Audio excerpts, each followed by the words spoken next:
Welcome, people. I'm excited to have my first official guest, which is Gaynete. She's a person who I've been wanting to interview for a long, long time before I had this podcast and just dig into some of the stuff that she's into and figure out how she became the powerhouse that she is today. And I'm excited to introduce her to my audience. Thanks for So, having me. yeah, it's dope to finally have you on here. So, let's start off with the formalities. What's your name and what do you do? Okay, so my name is Gaynete Jones. I'm a best-selling author. I write. I call myself, basically for millennials, a book and business whisperer, right? So I assist millennials who want to start a business to build their brand as well as their business and income, which is important, along with helping those aspiring authors to self-publish successfully. Okay.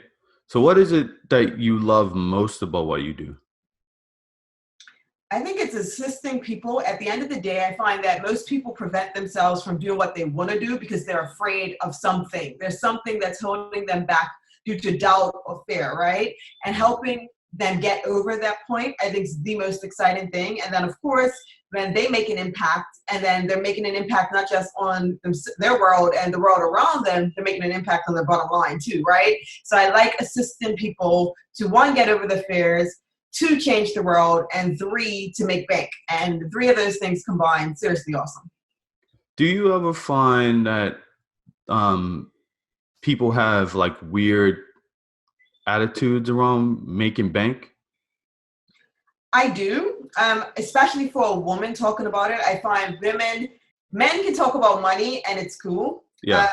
When men talk about money, like when Gary Vee talks about making millions, it's like, oh man, that guy's is a beast. But when a woman talks about money and a woman talks about being able to make money, not from a standpoint of assisting her family, but just from, making money to change the world around her.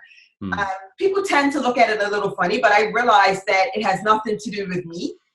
It has more to do with their own money blocks, right? Because at the end of the day, money is an energy like anything else. Money is a tool that we can use for good or evil. Just like a pen, we can use a pen to write beautiful poetry, or we could use it to troll somebody, right? And write them a terrible letter and put a letter to the editor to distance somebody. We have that choice with a pen, and we have the same choice with money. So I think just because a lot of people have these money blocks, they think, money's the root of all evil. They think that you can't be wealthy and happy. They think, they have these blocks because they don't have to be mutually exclusive. You can have a ton of wealth and you can have money. But because they have these blocks, they try to project them onto you. But I understand that, like I said, it's a tool, and we can use that tool to assist the world around us, and then also use us making money inspires others to make money. Like even Barack Obama, if he had done absolutely nothing in his presidency, like as far as work's concerned, the fact that he was president as a Black man was enough to inspire others to think they can do the same. And with women, Black women in particular, making money, and women in general, actually, and even men talking about money, it inspires others around them to make it as well. Because I think it really just highlights who you are as an individual. So if you are a greedy person and you're broke, when you get money, guaranteed you're going to be greedy, right? Yeah. It doesn't change your personality. It just highlights your personality at the end of the day. Okay. So can we take a little bit of a step back to like, how did you get to this point where you had this much confidence, and what made you like figure out that like, can we go back to say like teenage Gaynete or little girl Gaynete, and then that path from there to now?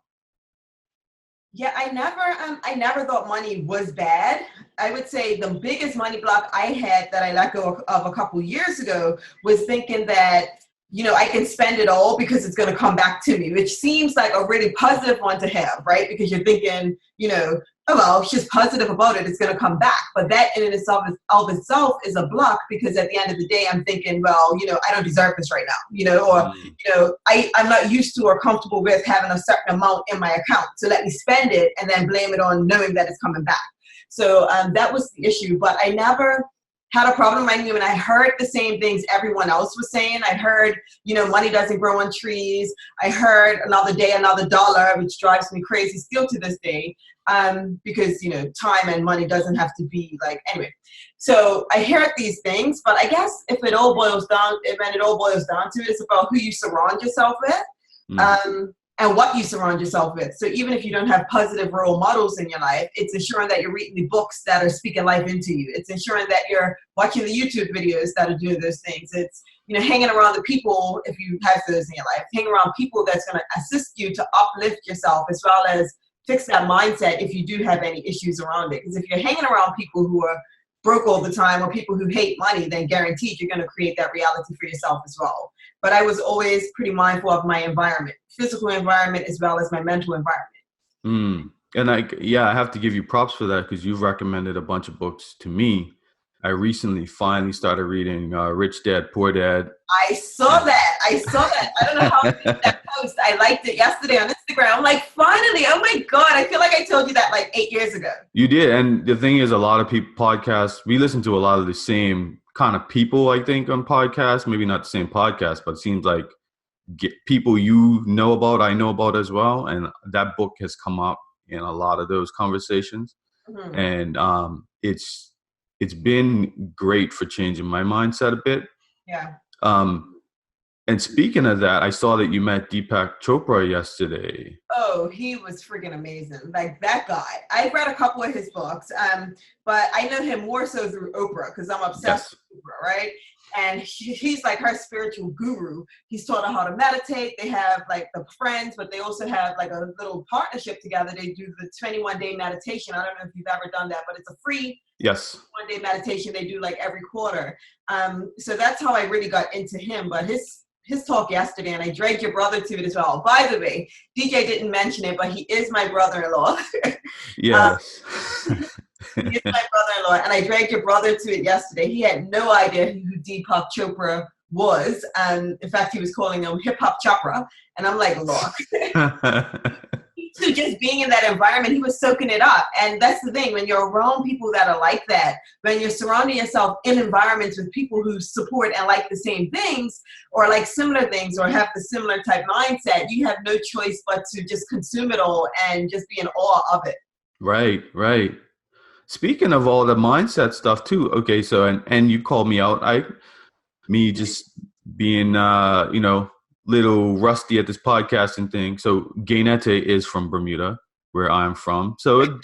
And she's my first official interview for this podcast. So it's only fitting that someone from Bermuda would be that, and it would be Gaynete, someone who is my sister-in-law.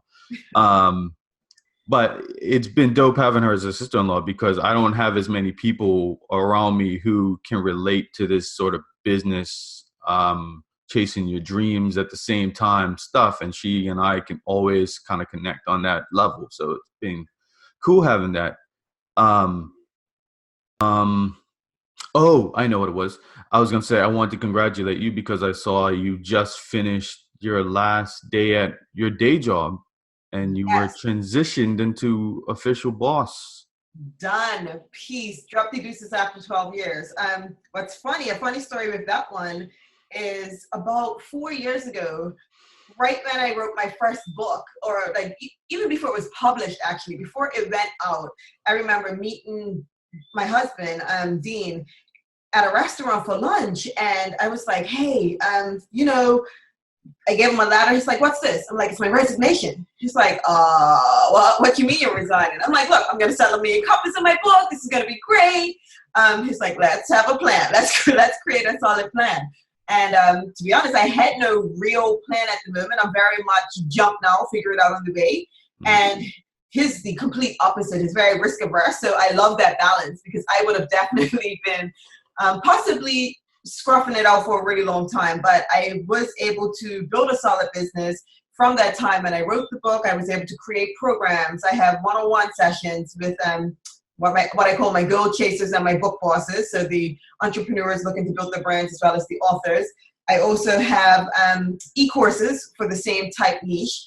And I have affiliate marketing. I have a membership site. I have so many different ways now, speaking engagements, of course, and consulting with my Pick My Brain sessions. So I actually was able to create in the last 4 years 7 solid streams of income. And having that pressure to figure out a way to get out of this rat race was serious, because I never want to be somewhere where I'm not happy. And the job was great. Like, I was in the best department. I worked in a bank and I was in the best department ever. But when you're not happy with what you're doing, nothing around you can make you happy. You know, you have to be happy with what you're doing. And I knew that there was more for me out there. I was not happy. And I actually had to read a book that changed that, which was by Lisa Nichols. It's called Abundance Now. And she said, I read at least one book a week. So I'm going to probably mention a bunch of books in here. But in listening to this, because the whole time I'm at work, I'm listening to podcasts, you know, my Pat Flynn Smart Passive Income or Amy Porterfield Marketing Made Easy. All these things got my money mindset turned on, and my business head turned on at work, just trying to grind it out, thinking about my business. And listening to this book one day, I was listening to her audiobook, and she said, you know, your job, don't look at your job as the enemy stopping you from working on your side hustle. Actually start to look at it as an investor. Sure. And that shifted, that one sentence in the entire book shifted my mindset, because I'm like, you know what? This job is technically giving me a bi-weekly bonus, which is my paycheck, but it's giving me a chance every 2 weeks to be able to fund my lifestyle as it currently is, while at the same time being able to work on something else. So I was able to shift my mindset, and I feel like that shift helped me to even pull things together even faster. But yeah, the question was, I left my 9 to 5. I did. Yes. Yeah. So I'm going to stop you there too, because that's another thing that I was surprised to find when I read Rich Dad, Poor Dad. He actually condoned that same mentality as using your day job as a way to invest into yourself. And I've done that too. And another thing I caught, you said you have 7 streams of income. You're collecting assets. And that is a way to, you know, diversify your bonds, as they say. And it's an interesting thing. So like, you're not completely relying on one thing. If one thing collapses, well, you have 6 other streams to rely on, and you can kind of pick apart how to replace that small section of your income. So how did you get to a point where you figured out that these things were what you wanted to do? So like, when I deal with creatives and they say, I know how to paint, I know how to draw, I know how to do all these things, but they have no idea which one they should do. Any advice for them? For sure.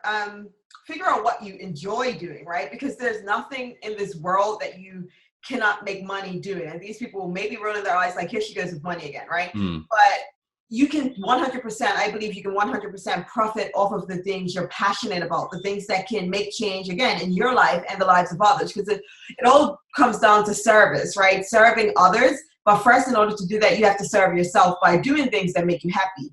And the first thing I identified with was, what makes me happy? What makes me happy is assisting others to, you know, achieve goals. What makes me happy is writing. So if I can do that through writing, then great. That's 2 things I can do. In fact, what I can do, I actually have a freebie that I have, which is called the Winning Plan of Purpose, which actually helps people to break down exactly what it is they're passionate about. Then from those passions to be able to create these goals that help them move forward to monetize those passions, and then break those down even further, and then break them down even further to create a schedule to get it done.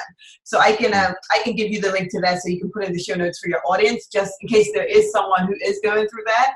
So for instance, just a random example, someone who says, you know, but I really love dancing and yoga, and I love kids though, and I want to teach kids, and you know, it's like, you know, some of our dreams may seem like they're unrelated. However, I can tell that same person, hey, well, if you love yoga and kids and dancing, you can do like a camp for kids, right?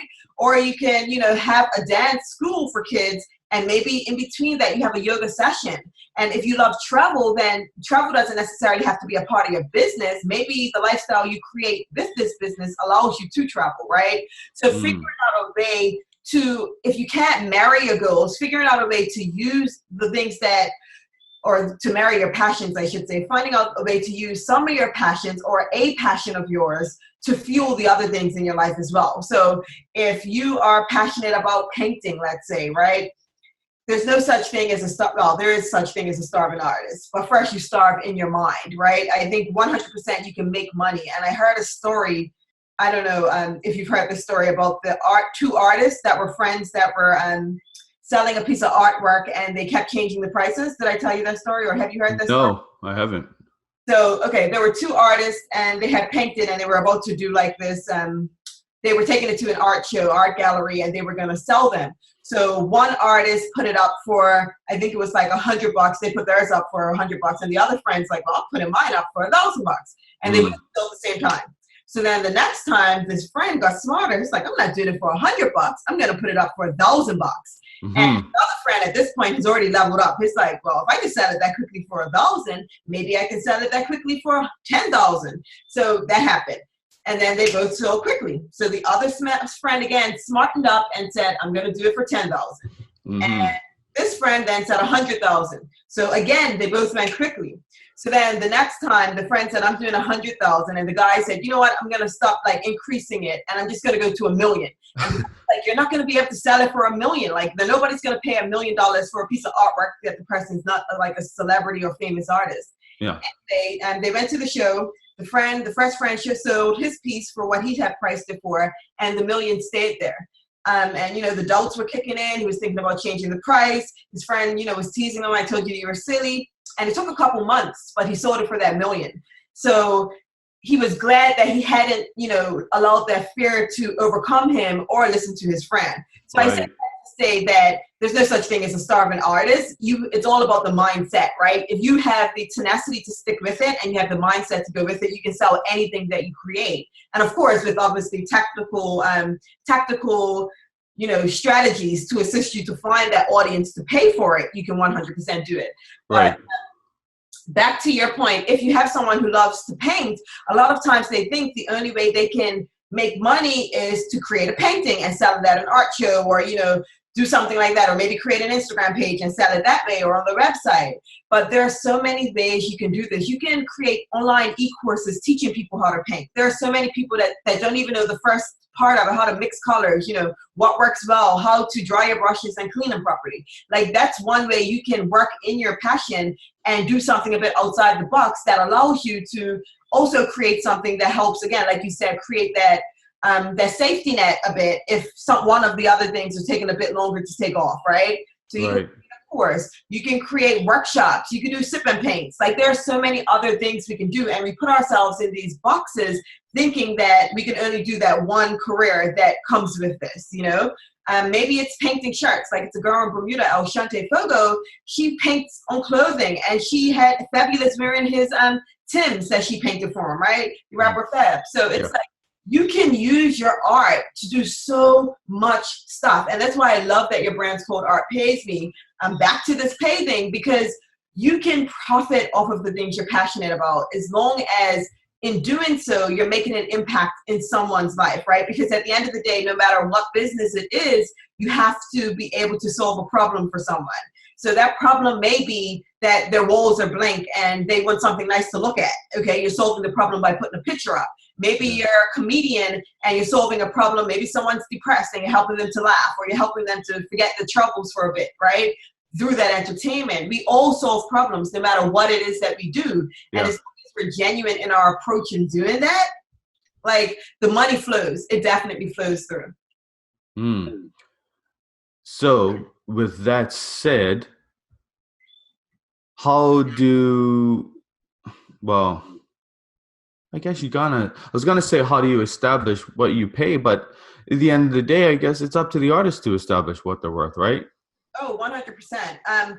Obviously, and especially with art, right? Because it's subjective. Someone may hate something that you create and another person fall in love with it. So you definitely set your own prices. I know in my industry, when I say my industry, I just mean the online space, period. So trainings, coaches, like all the things.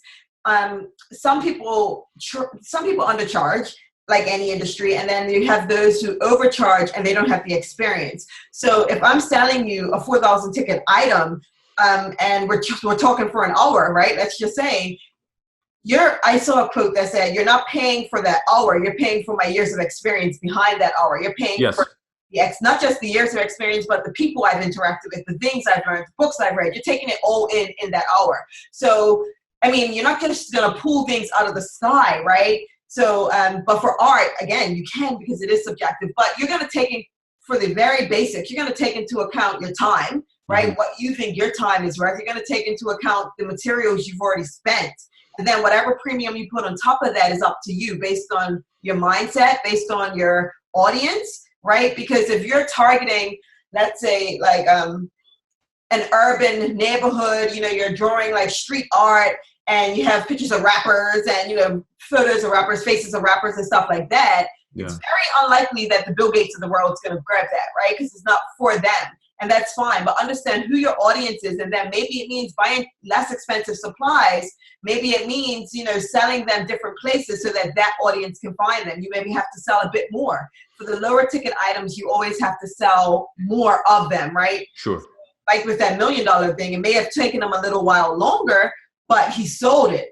Whereas the other one, he could keep charging 10 grand or, you know, 1,000 and selling it constantly every month. But yeah.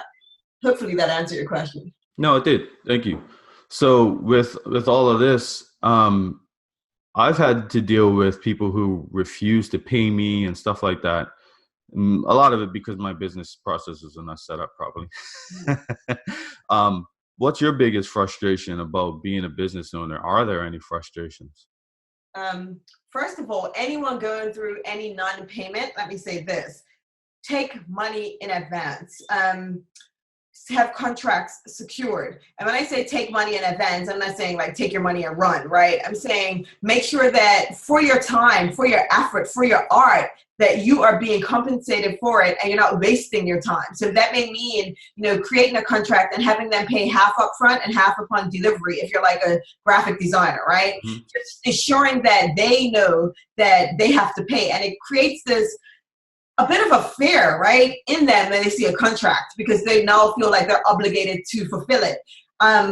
So payment has never been an issue for me. In fact, for any of the services, the payment is upfront, and that's because I know the value in it. I've seen people who benefit ridiculously from it. And I find as well, if people really want to benefit from what they receive, then they have to make that investment. It's like that sacrifice in order to receive anything or to take anything to heart, in order to really feel grateful and, you know, utilize what it is that you're getting, or, you know, take action. For me, let's say an e-course, in order for you to really begin to take action, giving you a freebie is not going to help it. You know, you have to make that commitment to yourself and be invested in it in order to see that return.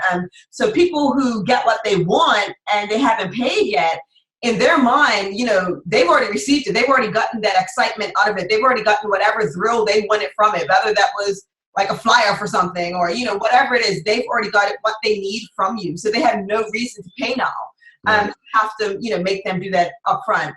But for me, I guess my biggest frustration, I wouldn't say necessarily with clients, but with those who think they want to be clients, would be, you know, not being willing to invest in their success. Mm-hmm. And to invest in their success doesn't necessarily mean with money either. It's investing your time, your energy, your effort. Because any of my one-on-ones as well, I do enrollment calls. So first of all, you fill out an application on the page on my website. And then from that application, I decide whether or not it's a great idea to either have a 20-minute conversation to see if my program's a good fit, or to drive you to like one of the free sources that I have. I have free resources because we may not be a great fit. Mm-hmm. And the reason I do that is because I'm really particular about who I work with, right? And this is getting back to the point.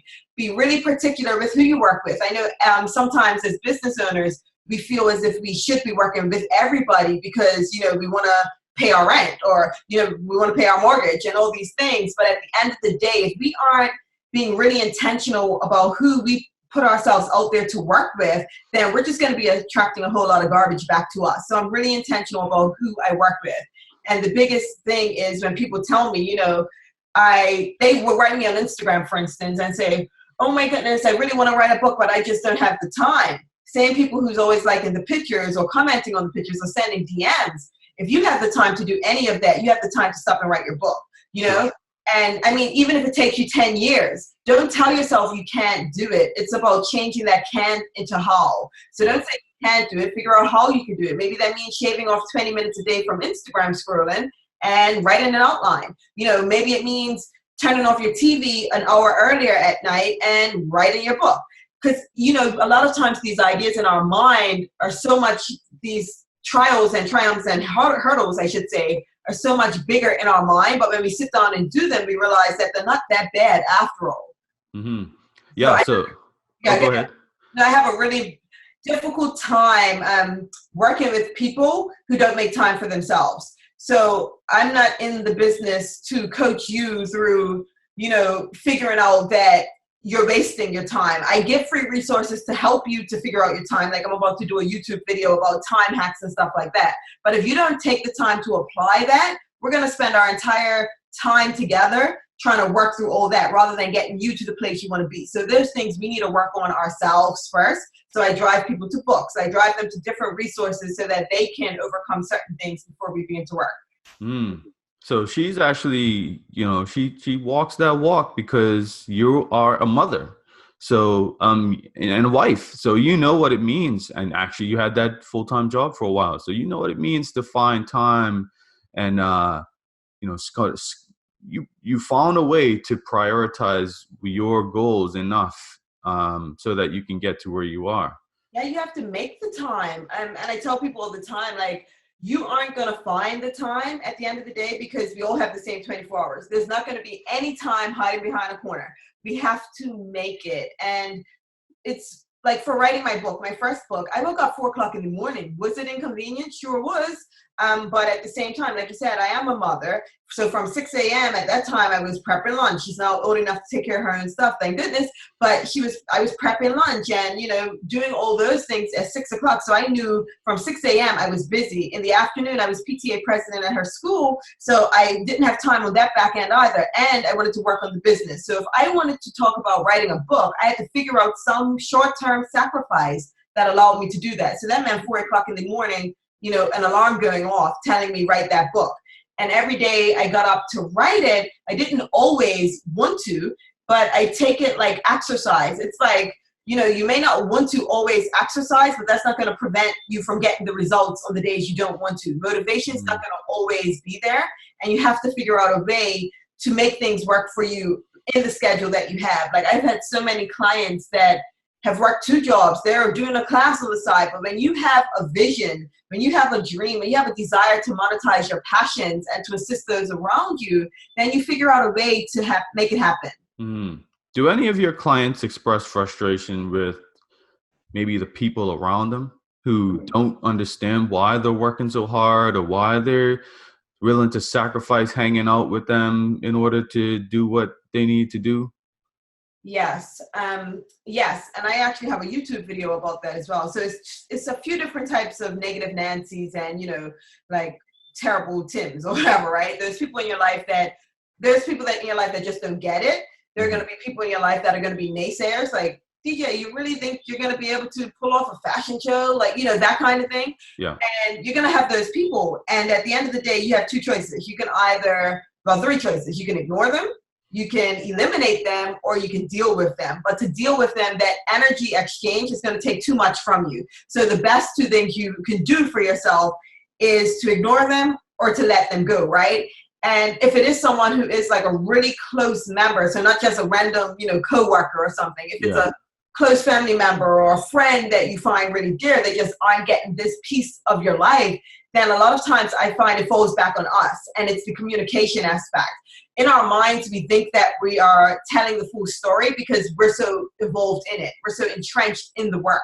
But sometimes we have to take that step back and say, look, this is why I'm working on this, because this is important to me. And you may not have to get this. You may not have to understand this or even support it wholeheartedly, but I need you to respect it. And if every time I'm coming around and you have either an issue with it or you have something to say to try to stop me and prevent me from doing it, then there's going to be a problem going forward. Because a lot of times, again, it goes back to, like I was saying with the money thing, it's the blocks that they have and they try to project them onto you, right? So you can't let them being fearful of achieving things that make them happy, or maybe they have a business idea, or maybe they're singers and, you know, they've always been terrified of singing in front of people, so they never pursued that dream any further.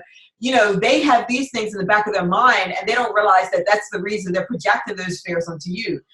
But at the end of the day, their only goal in your life, or the only reason to be there, one is to support if they can, but also to be there as a friend at the end of the day, if they are the friend, right? To be there as a friend. They don't have to be your business consultant. They don't have to get it. Yeah, that's right. So with that said, what is next for you? I just wrote a second book. So I self-published my first book, which was I self-published it in 2015. And the second book I wanted to traditionally publish. So I've recently gotten a literary agent. We're going through a few edits right now before we put it out to the publishing houses. So we have that. I am in the process of creating a new program. So that's going to be a Cubicle Ditch Academy to assist people building their side hustles to a place where they can, you know, sustain themselves and eventually leave to better serve themselves and others, as well as making bank. And I also I have a TED Talk coming up this year as well, a TEDx talk in Bermuda. So that's going to be fun. I have a few things in the pipeline, but I also want to just talk to people a bit more in general, whether it's on Instagram or YouTube or Facebook, wherever, about the money blocks, because I'm realizing this is a big issue. Just talking to someone yesterday, you know, bringing it up that people do have these issues. And like I said, a Gary V can talk about his millions and people were dabbing him up as a boss, but when a woman does this, it seems as if it's like it's not kosher, it's not just, and they almost think that she's a bit creepy or that her priorities are twisted because she's worrying about money. And don't get it wrong, like money isn't the top thing for me. For me, it's freedom, right? And freedom is financial freedom and time freedom. But the time freedom is so important because it allows you to spend that time with family and friends, to do the traveling, to do the things you love. So freedom is the overall driver for me. And it may be the overall driver for Gary Vee as well. But the thing people relate to when you're talking is money. So I definitely want to speak to more people about that, because I think that if we can get over our hurdles with being, you know, uncomfortable talking about something that sustains us and there's life on earth, then I think that we can move forward and really progress in our businesses. Yeah, I think the sad thing from when I talk to certain artists, and I've had this mentality myself too, is we're so concerned about being accessible and having our artwork be accessible, and we don't want to be perceived as bougie or as above people, so we price our work at, you know, very low, but then we end up putting ourselves in these very difficult life situations, and we're not allowed to have that freedom, and we don't necessarily recognize that having more money can allow us to do good things with that money, to have freedom to make more art, so it's not a necessarily evil thing like people always like to think. So yeah, actually, even just to touch on that really quickly, you can be accessible without putting down the prices of your content, right? So I make myself accessible through providing value on YouTube. I make myself accessible by having books that are lower ticket items, and even my membership for my Freedom Stay in a Circle is a $33 item, right? So it's $33 a month. They pay for that, which is my lower ticket items. So if they can't access me with my one-on-one stuff or my group to one or even my e-courses that I create, I give them other avenues to do so. And even if they can't do the $33 or, you know, the $20 for my book, or it's actually $15, I think, on Amazon, but whatever, for the book, then they still have the option of hopping onto my Instagram page, and from that Instagram page, becoming inspired and getting tips. And like I shared a post recently with like my top business podcast, or, you know, maybe watching that or looking at that would spark something in them to go and check it out. And from there, they shift their mindset and are able to achieve. So you can make yourself accessible by doing other things. And you're doing that one with this podcast, right? You're doing it with the podcast. You're doing it when you speak at these events. So you are making yourself accessible, but we have to remember that making ourselves accessible doesn't mean sacrificing our own work, because what that does, it doesn't make yourself accessible.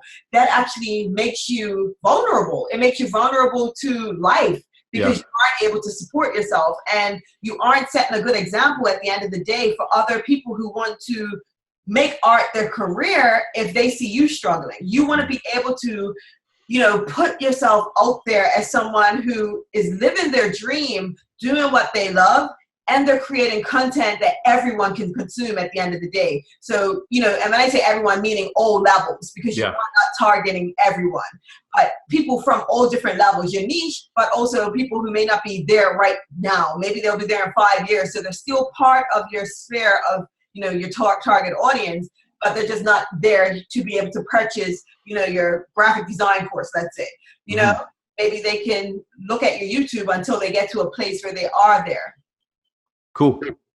So how can my folks get in touch with you? How do they find you on the internets? So I am Gaynete everywhere, and that's actually a tip for any of you guys. If you have a business, make sure that you are the same everywhere, because that makes people easily able to find you, but also that makes you shareable. So if they're talking to a friend, they aren't saying, like, oh, it's Art Pays Me. It's Art Pays Me on Facebook, but I think his name's Gaynete Jones on Instagram, but I'm pretty sure his Facebook or website is this. Like, you can't be all over the place. So anyway, it's Gaynete everywhere, and I'll tell you how to spell that, because my name is not the easiest to remember. It's Gaynete. So gaynete.com for the website, at Gaynete for Instagram and Twitter, and YouTube is Gaynete as well. Gaynete, that was incredible. Thank you. I think that my people, I hope they should get some valuable information from this. And I hope that they will actually put it to use, because I learn a lot from you all the time. And thanks again for your time. Thank you for having me, DJ. All right. Podcast viewers. That's a wrap.